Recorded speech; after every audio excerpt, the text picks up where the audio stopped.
You're listening to the Cyberwire Network, powered by N2K.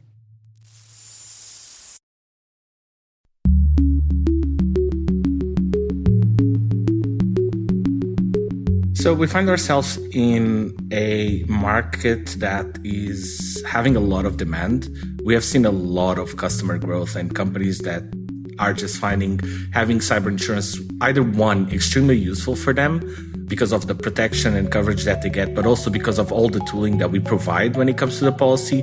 Or number two, we're also starting to see that a lot of companies are dependent on having cyber insurance to be able to close some contracts with other customers that they have as well. Hello, everyone, and welcome to Caveat, the CyberWire's privacy surveillance law and policy podcast. I'm Dave Bittner, and joining me is my co-host, Ben Yellen from the University of Maryland Center for Health and Homeland Security. Hello, Ben. Hello, Dave. Today, Ben discusses a recent ruling from the 10th Circuit Court of Appeals that deals with warrantless wiretapping. I look at attempts to hold AI more accountable. And later in the show, Tiago Henriques from cyber insurance provider Coalition. He's here to discuss the rapidly changing landscape of cyber insurance. While this show covers legal topics and Ben is a lawyer, the views expressed do not constitute legal advice. For official legal advice on any of the topics we cover, please contact your attorney. This episode is brought to you by Palo Alto Networks, the leader in cybersecurity. As AI-driven attacks increase, organizations can't afford to have network security that's stuck in the past. Discover how Palo Alto Networks can help you predict what's coming and proactively secure against it with a zero-trust, AI-powered network security platform built to secure whatever, whenever, wherever. To learn more, visit paloaltonetworks.com/network security platform.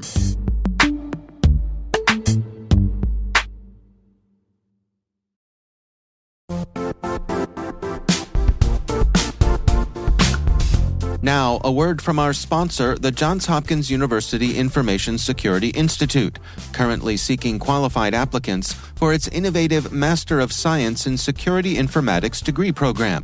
Study alongside world-class interdisciplinary experts and gain unparalleled educational, research, and professional experience in information security and assurance. Interested U.S. citizens should consider the National Science Foundation's CyberCore Scholarship for Service program, which covers tuition and a $6,000 annual professional development allowance, as well as providing a $37,000 additional annual stipend. Apply for the scholarship and the fall semester by March 1st. Learn more at cs.jhu.edu/MSSI. All right, Ben, before we jump into our stories this week, we've got some feedback from a listener named Chris. And Chris writes in and says, "Hi, Dave. Hi, Ben. Listening to the Maximizing Good Online episode, and Ben's comment about the constitutional right to privacy caught my ear. Is there an actual right? When I did my undergrad in information assurance, the law and privacy class both stated we don't have a constitutional right to privacy. The closest we had was Chief Justice Louis Brandeis's opinion on the right to be let alone. The last law class I took in 2017 was for grad school, but I don't recall a change to the right of privacy. Yes, GDPR and COPPA came out, as well as a few other states, but I don't recall a right to privacy. Did I miss something? Ben? Did Chris miss something?" Great question, Chris. You did not miss anything. You are absolutely right to ask this very important question. There is not an explicit right to privacy in the Constitution. It's not in there. There are a couple of ways in which Supreme Court justices have found an implicit right to privacy within the Constitution. The most commonly cited way comes from a 1960s opinion, Griswold v. Connecticut, which was about birth control among married couples. And in that case, Justice Douglas said that you can infer a right to privacy in the Constitution from a penumbra of various constitutional amendments. So the First Amendment right of freedom of association. He even mentions the Third Amendment. No one ever talks about that, but that's about not having soldiers quartered in your house. Okay. Fourth Amendment, obviously, your right against unreasonable searches and seizures. Fifth Amendment, right against self-incrimination. And the Ninth Amendment, which says that just because a right isn't listed in the Constitution doesn't mean that it doesn't exist. So if you take what he referred to as a penumbra, the variety of lights of indications from those amendments, you can infer a constitutional right to privacy. That's how he justified it in that case.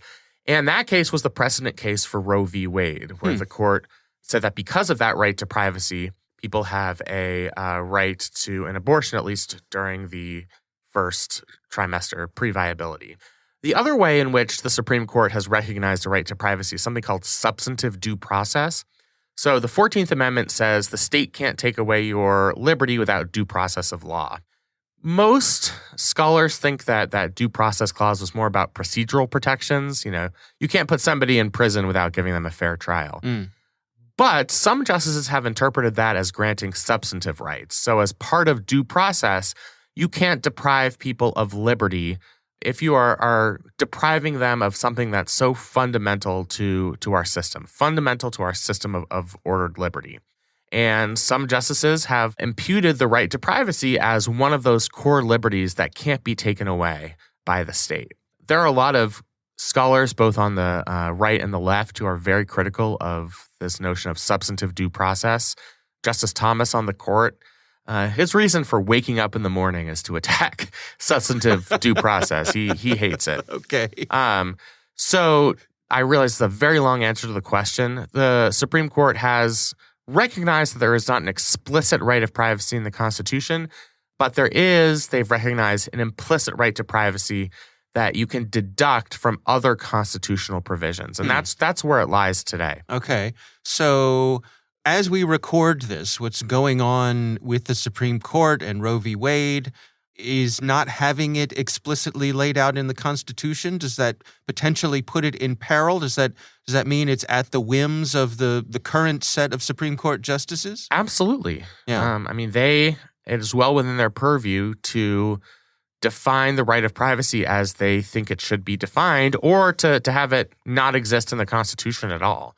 There is now a majority that certainly disfavors substantive due process, but it's very possible they also disfavor the implicit right of privacy from the Griswold case.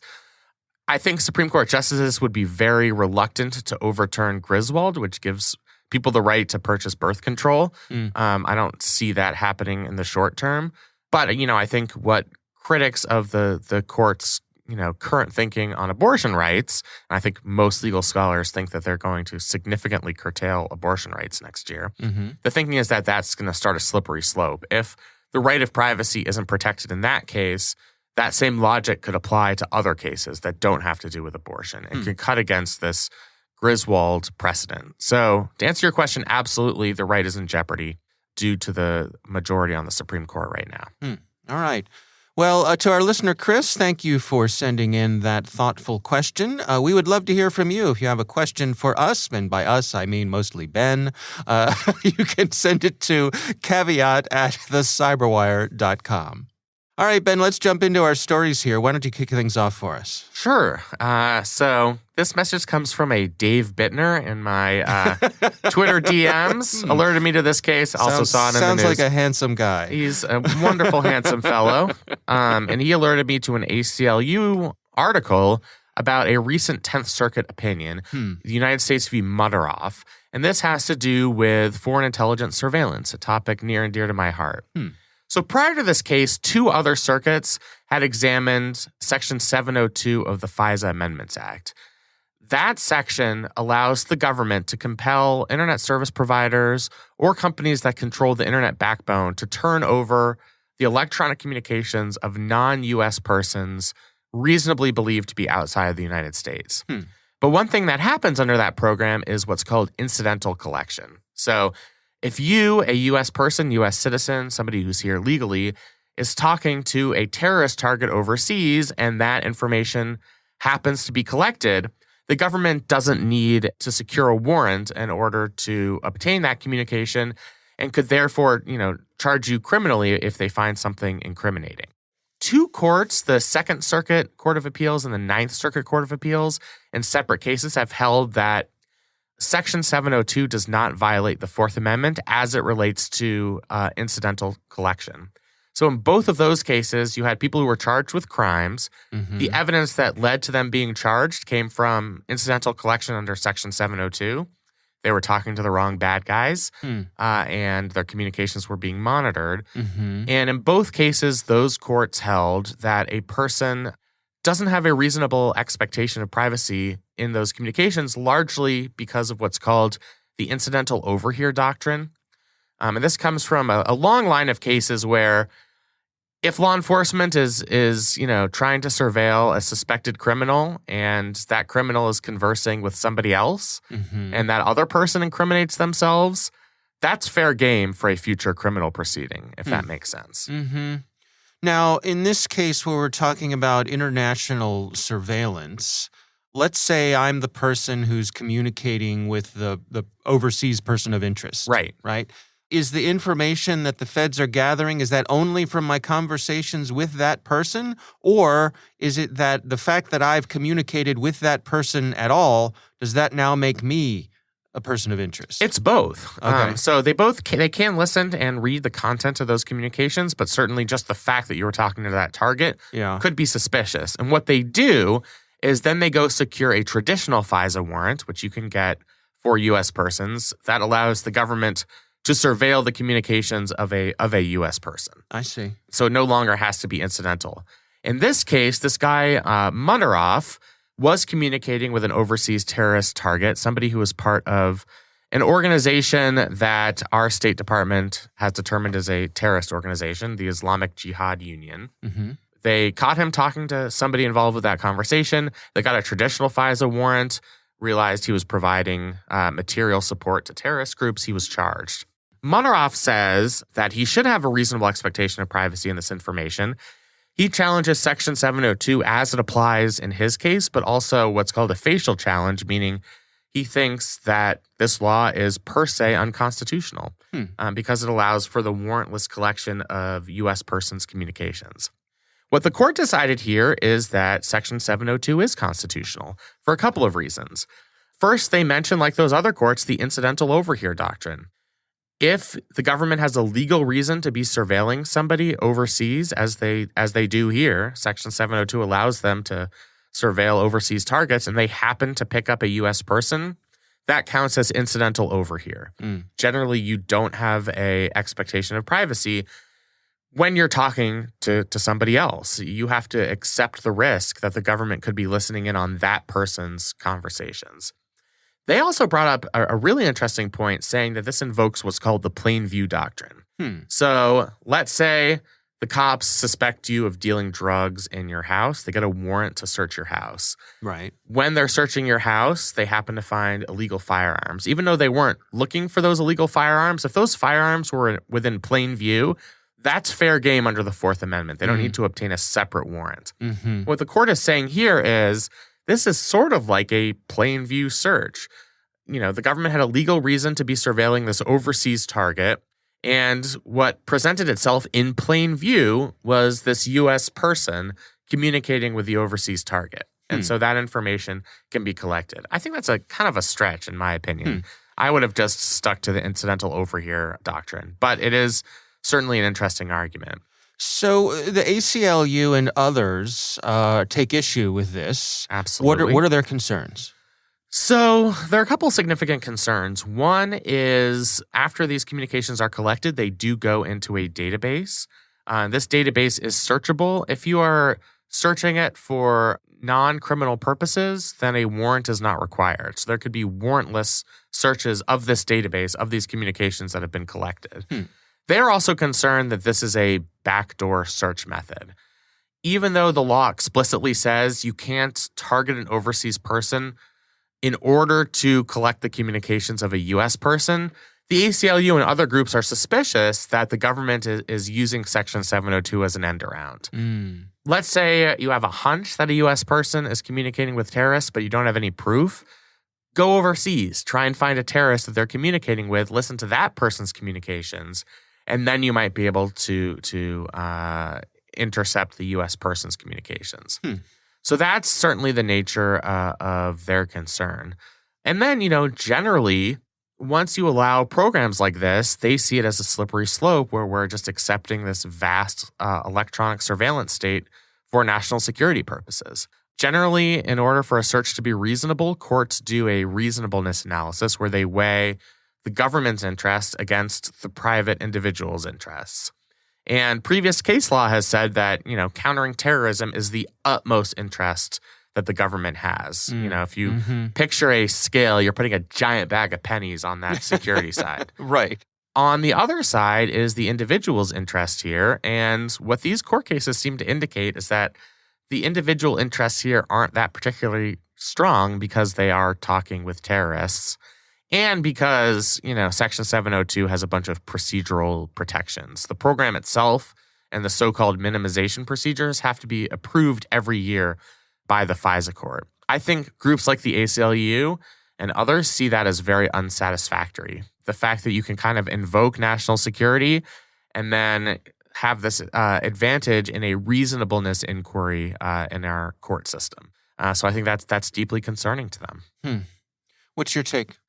I'm concerned about it too. I mean, I do think there's the potential for abuse under Section 702, especially when you know that these communications go into a database.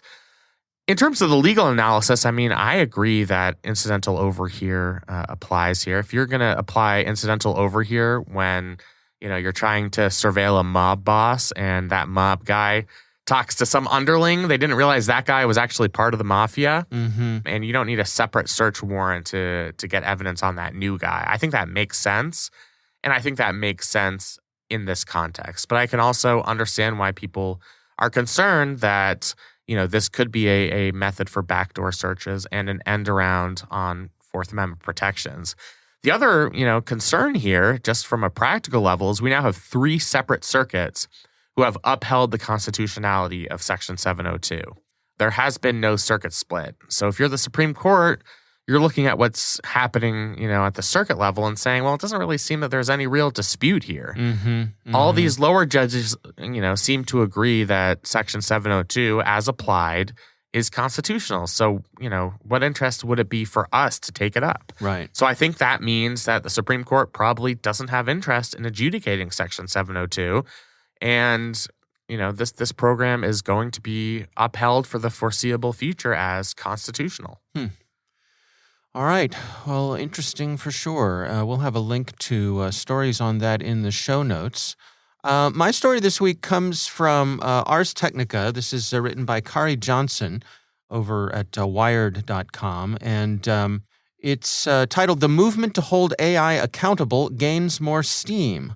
And this article starts off with New York City's council, who evidently last month adopted a law that requires audits of algorithms used by employers in hiring or promotion. It says this law is the first of its kind in the nation, and it requires employers to bring in outsiders to assess whether an algorithm exhibits bias based on sex, race, or ethnicity. And employers must also tell job applicants who live in New York when artificial intelligence plays a role in deciding who gets hired or promoted. Ben, you and I have spoke multiple times about issues with algorithms unfairly or being unable to recognize people of color, for example, with facial recognition things. We've heard stories of people being unfairly judged when trying to buy a home or rent an apartment or things like that. So it seems as though some municipalities are taking notice and they want to get some outsiders to take a look. What do you think of this? Yeah, I mean, it's encouraging what New York City is doing. I think the key thing is they're looking for independent, non-biased auditors. So maybe those are people in the tech industry who aren't directly connected to the companies involved here, or, people who work for civil liberties organizations, maybe for my sake, throw in a few academics in there. We always love to get our perspective. I think that's very promising. The issue is it hasn't been oversight for these algorithms. They're used, and then we do post hoc research and realize that they have these biases, these racial biases, biased, on the basis of sex as well. So it is promising that at least in this city, there's an effort to put a spotlight on these algorithms to see if they're living up to their promise and if they're discriminatory. And we're seeing that in Washington as well, with various proposals coming out of Congress. The issue right now is this is narrowly confined to New York City. It's not going to help the rest of the 330 million people living across the country in other jurisdictions. I think we might see similar legislation in big cities across the country. Yeah. Big progressive cities where there is this backlash to the use of artificial intelligence. So I think that New York City could be a model, but it's certainly not going to be widely applied so that it, applies in every single jurisdiction. Yeah. I think the end game is really the Bittner proposal, which is to have a federal agency like the FDA or, like the National Transportation Safety Board or something that has the authority to review these algorithms before they go, on the market. So they have to be approved. Ahead of time rather than reactively. Exactly. Now, do I think that's going to happen in the short term? No. But that's what this movement, I think, is building up to. And the more we hear about biases among these algorithms, maybe that will inspire legislators, lawmakers, at all levels of government to take a second look at this. So I think that's the goal here. And this article does point out that there are some members of Congress who are working on a bill that would require this sort of evaluation at a national level when dealing with things like healthcare or housing or education and report back to the FTC. They also point out that 3 of the FTC's 5 members support stronger regulations of algorithms and that the White House actually put out an AI Bill of Rights recently. So it seems like there's some momentum here. Also in this article, they spoke with Julia Stoyanovich, who's an associate professor at NYU and served on the New York City Automated Decision Systems Task Force. And she points out that this auditing, in her opinion, is flawed because it only applies to gender or race. Right. And they've pointed out that, like, some of these hiring things have had sort of nonsensical judgments. Like, they'll score you on what software program you created your resume in or what font you use or Comic Sans -1,000. Well, but as I was reading this, I was actually thinking about that. Like, if I was just hiring someone, no algorithms involved, a resume lands on my desk and they've formatted their resume in Comic Sans, or, they've formatted the resume in like one of those ransom note fonts. Yeah, exactly. or some spooky Halloween font or something like that. Well, I'm going to pass some judgment on that, I think. Right. And is that unreasonable for me to do? I don't know. Yeah, I mean, for things like that, I'm kind of okay with it. I do think that this person makes a good point that it shouldn't only be limited to race and sex. I mean, they talk about things like people's sexual orientation, gender identity also being an area of potential bias. And I think that's true. Certainly there could be biases introduced as part of artificial intelligence that relate to socioeconomic factors, and that isn't fair as well. If we're talking about the font or the program that's used, I don't have an enormous problem except that it indicates that some non-human is reviewing these applications. Yeah, and I suppose like if I'm using so let's just play out a nutty hypothetical here. If I'm using the most expensive word processor in the world, does that mean I get bonus points as opposed to the person who's using the free open source tool that's available to anybody, right? Should I be able to buy my way into a better rating when my resume is being evaluated by an algorithm? Yeah, and then to further game this out, what happens when people start trying to game the system? So you get information on how the algorithm works and you pay to use the elite word processing service to bump yourself up a few points. Right. So there's a business opportunity here. Yeah. I mean, these are things that you do have to think about, If we're going to be using artificial intelligence, I think there are biases that could be problematic in the right circumstance. Yeah.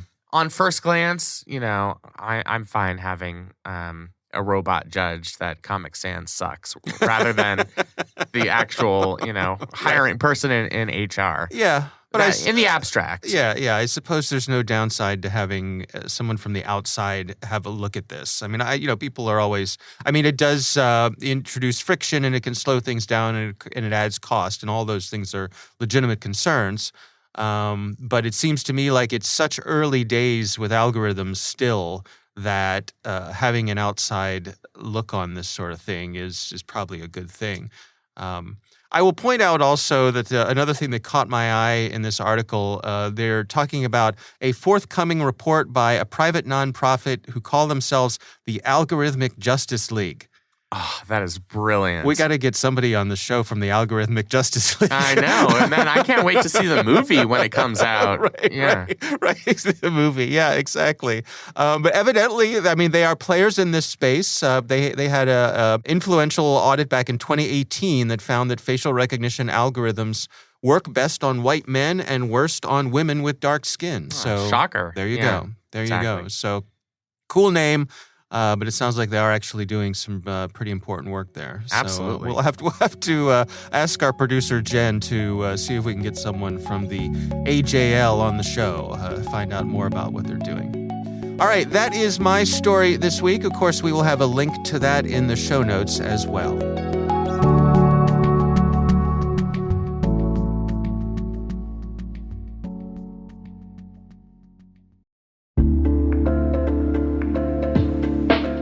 And now, a word from our sponsor, SpyCloud, the cybercrime analytics leader.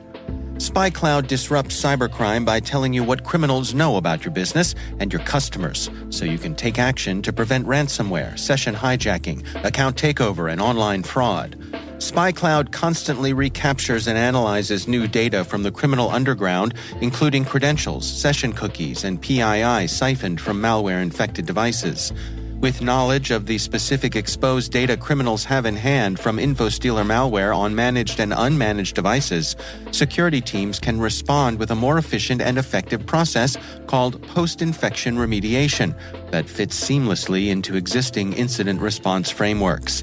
Get SpyCloud's post-infection remediation guide outlining the 7 steps for preventing a malware infection from becoming a full-blown ransomware incident. Visit spycloud.com/cyberwire. That's spycloud.com/cyberwire. And we thank SpyCloud for sponsoring our show.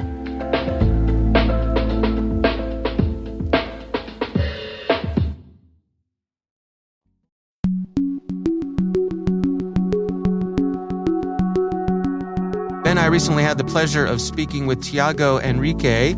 He is from cyber insurance provider Coalition, and we discussed some of the rapidly changing elements of cyber insurance. Here's my conversation with Tiago Henriques. So we find ourselves in a market that is having a lot of demand. We have seen a lot of customer growth and companies that are just finding having cyber insurance, either one, extremely useful for them because of the protection and coverage that they get, but also because of all the tooling that we provide when it comes to the policy. Or number two, we're also starting to see that a lot of companies are dependent on having cyber insurance to be able to close some contracts with other customers that they have as well.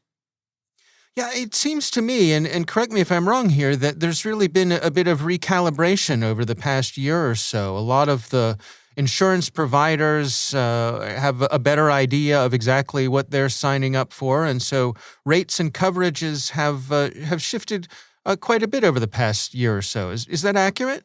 That is very accurate. And I think it's still something you're going to see over the next couple of months, because whether we like it or not, cyber insurance is still a very young product. And we're still learning. The reality is we're still learning. We're learning how to price for risks, what sort of risks we want to cover and can cover, and also how we can best help our customers actively reduce those risks. Because it's not just, that's a big difference between cyber insurance and other types of insurance. You know, typically you buy a policy, you put it on a shelf, and you hope you don't have to touch it again, because if you do, it means you have a claim. But for cyber insurance to work, we need to be in constant communication with our policyholders. We need to be actively scanning them and telling them about issues we're finding, telling them how to protect themselves. It's not just a one-off as other policies for car insurance or health insurance typically is. You know, I think about something like insurance for a building or even a homeowner's policy where, you know, if I have fire extinguishers, if I have sprinklers, those sorts of things, that might lead to some sort of discount in my coverage because my home is well equipped. Do we have similar sorts of things where if I can, check some boxes for the insurance providers that we're putting certain best practices in place, that may lead to a better rate? We can and we do, but it's not just checkboxes. We are a data-driven company, and that's a little bit of what's different about Coalition is that we definitely ask the customer to fill out the form, but our objective as a company is, and this is my team's responsibility at Coalition, is when we get policy requests from the underwriting platform. So blah.com is asking us for a policy. In 3 minutes, my team is going to go out and try and find absolutely everything we can about blah.com. What are their IP addresses? What are their domains, subdomains? Which technologies are you running? Which hosting providers are you using? Can we find any documents or pieces of news about this company? And we're going to build an entire payload with all of this data and try and understand how risky or not risky this company is to try and understand if we want to sell you a policy and then price it based on all of these millions of data points that we collect as well. So the checkbox part is just one piece of the puzzle. Right. So, does that kick off kind of a collaborative process where you come back to them and say, listen, you may not be even aware that you have some of these underlying issues here. Let's engage. 100%. This is our daily conversations with policyholders. So one of the issues that we've seen in cybersecurity is, of course, shadow IT or IT that the customer doesn't even know they have or that have a dependency on. So 100%, when we find critical issues, we'll either make them contingent, and we have a team of security analysts that essentially literally jump on the phone and they will work with the customer, with the potential policyholder on trying to get those issues fixed, on trying to get the right firewall rules in place, whatever it is, the contingencies or issues we found that would stop us from selling a policy or that even raising the price based on those contingencies, we will work with them. And of course, there's a certain point sometimes where the collaboration stops, where the customer goes, doing this change would be too big for us. We'd rather just pay the extra premium on the policy for it. But it is indeed a collaboration that goes on between us, the customer, and the broker as well. The broker is a critical piece for this to work. Yeah. Well, let's talk a little bit about ransomware, which is certainly grabbing the headlines these days. I think a lot of folks think about their cyber insurance policy as being a bit of a backstop against ransomware. On the provider side of things, how do you approach that? So we are absolutely not a replacement for any best practices against ransomware. We actually, on our underwriting process, always give recommendations for people to improve their security. So if you have something to remotely manage your computers, like RDP, Kaseya, ConnectWise, we always tell you to put them behind a VPN, with MFA, with the right protection in place. So we are definitely the last milestone. When everything else fails, that's what the insurance piece is there for.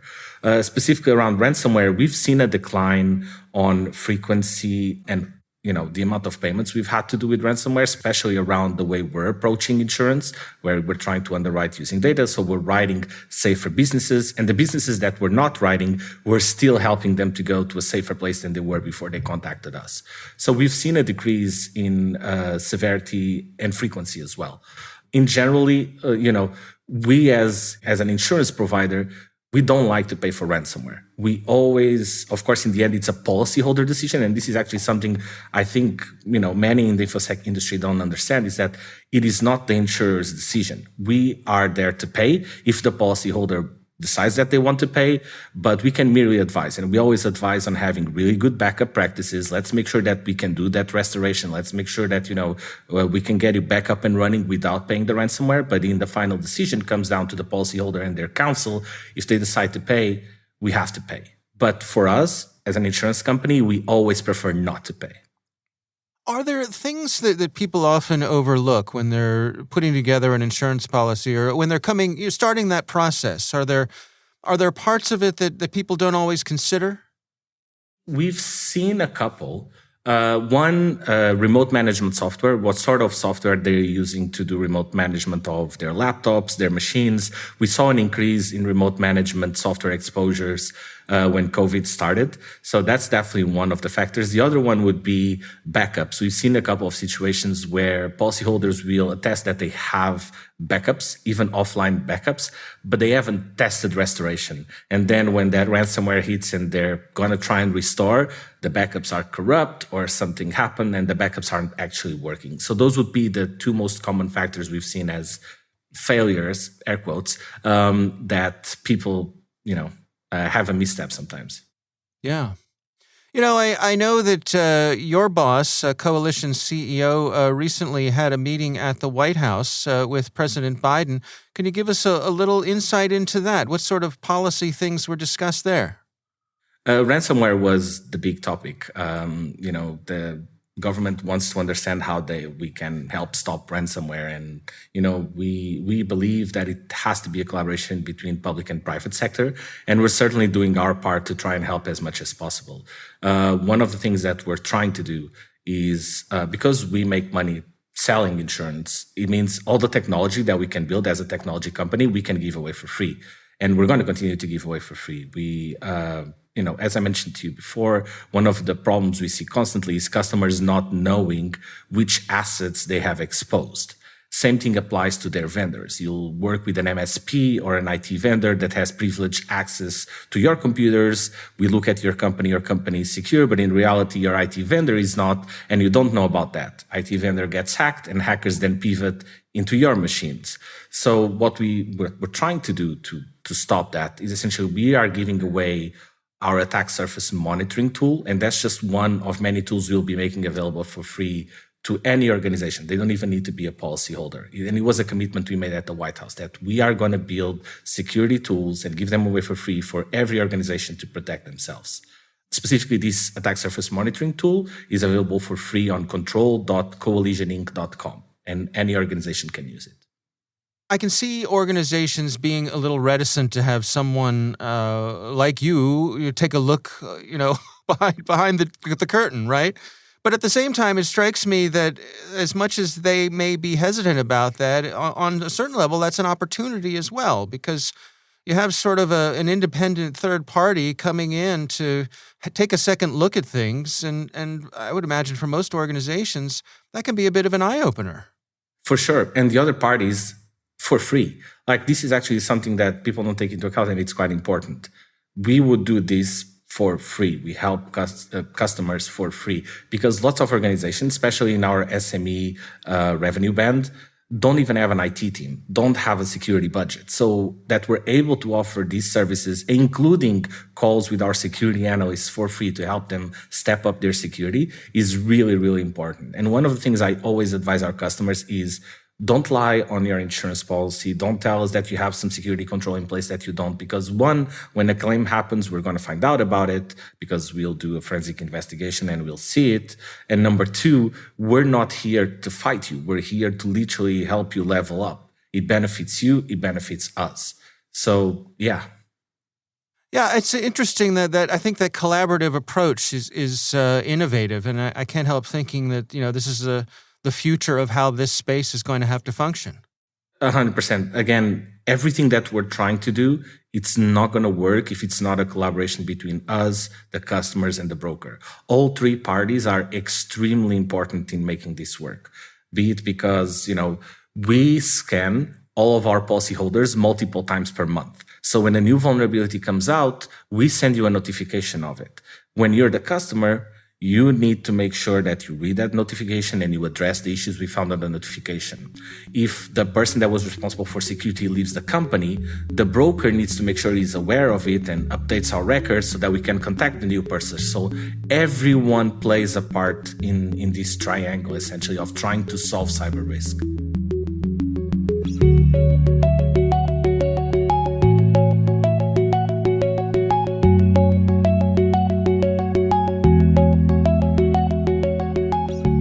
Ben, what do you think?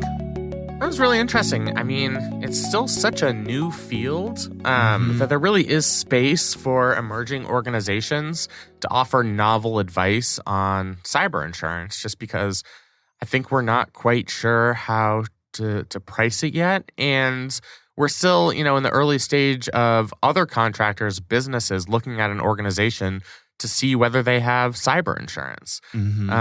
So, I just think this entire field of study is in its infancy. And so, I think we're going to learn a lot over the next few years. Yeah, I think it's tough on both sides. The folks who want to provide this, things are changing so quickly, but also for the folks who have to buy it, who are obligated to buy it, regulated to buy it, it's hard to plan out what your costs are going to be because it's all in a state of flux right now. Absolutely. Yeah.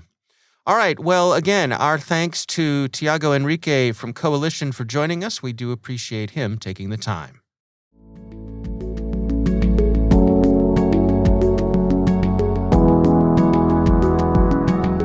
That is our show. We want to thank all of you for listening. The Caveat podcast is proudly produced in Maryland at the startup studios of Data Tribe, where they're co-building the next generation of cybersecurity teams and technologies. Our senior producer is Jennifer Iben. Our executive editor is Peter Kilpe. I'm Dave Bittner. And I'm Ben Yellen. Thanks for listening.